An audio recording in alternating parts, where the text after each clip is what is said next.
The Center for the Prevention of Radicalization Leading to Violence officially rebranding under a new name, Villes sans violence. The organization says the change reflects a broader mission and a shift away from focusing strictly on radicalization towards addressing violence prevention more generally. Let's head over now to Dave Poitras, Strategic and Scientific Director for Villes sans violence. Dave, Monsieur Poitras, welcome to the program.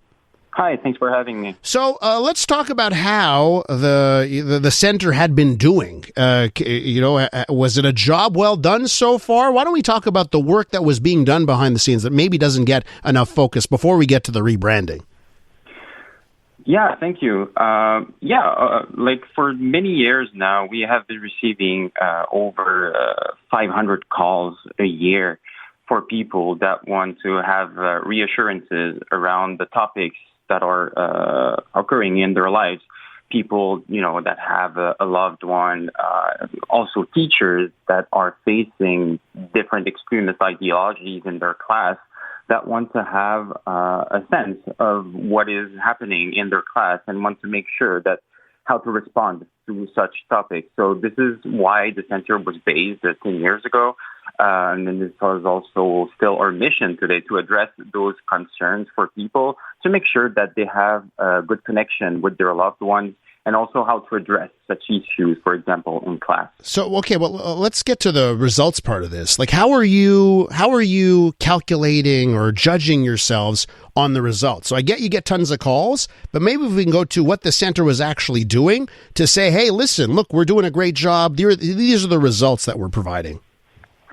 Yeah, well, it's always hard when you work in prevention to prove with hard statistics that what you're doing is preventing, because that would be calculating something that we have prevented.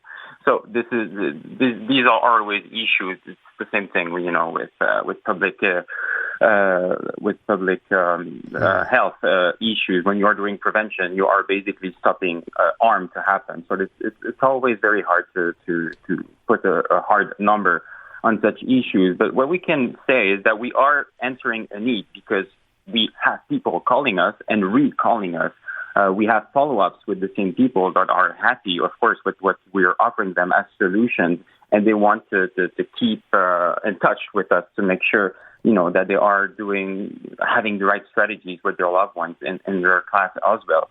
We're also very much in line with our other community workers, also police services, that are seeing us as a really great resources to help them to coach them on how to deal with such extremist issues, because these are very specific concerns for our community. For example, with armed violence, we have a service for armed violence also, and the police services is really seeing us as a resources to help families to deal with their youth that have been arrested for possessing a firearm or for discharging a firearm.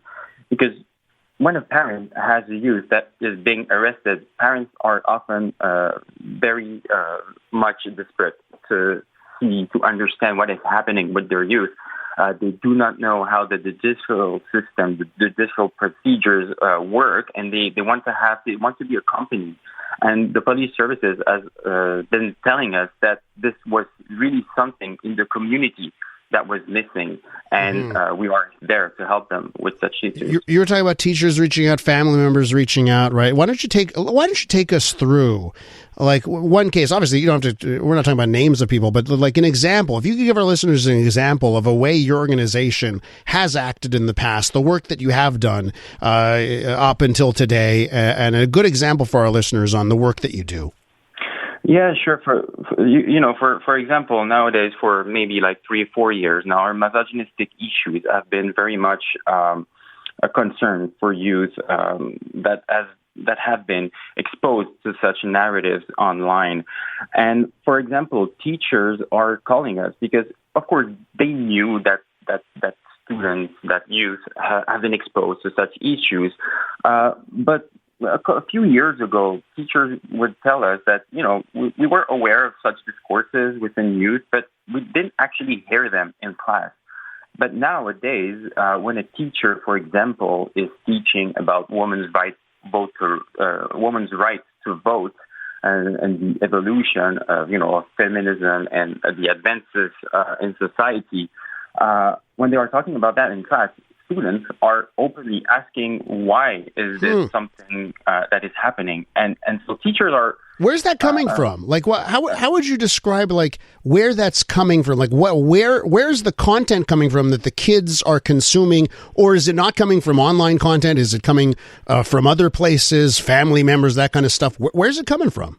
Of course, it's multifaceted. It's really hard to pinpoint one issue that would answer that question.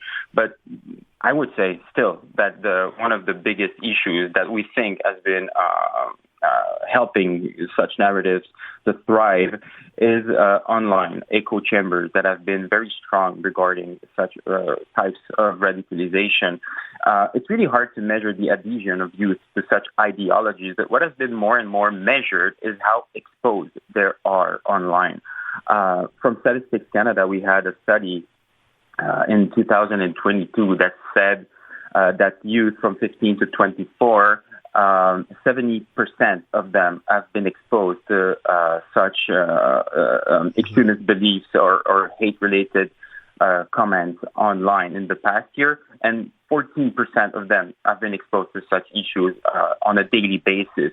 So this is something that we are more and more able to understand. Also, there's a study that was done, I think it's the University of Kent, that measured how TikTok, as soon as you prompt a video regarding extremist issues, in a very short amount of time, you have more and more content that have been that will be promoted for you. That's one thing we've talked about a lot: the algorithms on some of these sites. Of course. Let me just ask you, because this when you were called the Center for Prevention of Radicalization Leading to Violence, I think a lot of the focus was on religious extremism, religious radicalization.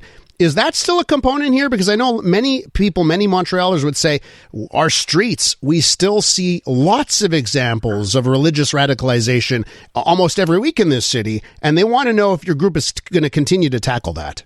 Yes, of course. In 2015, when the center was formed, this was the main issue, I would say, at least in the narrative, in the discourses.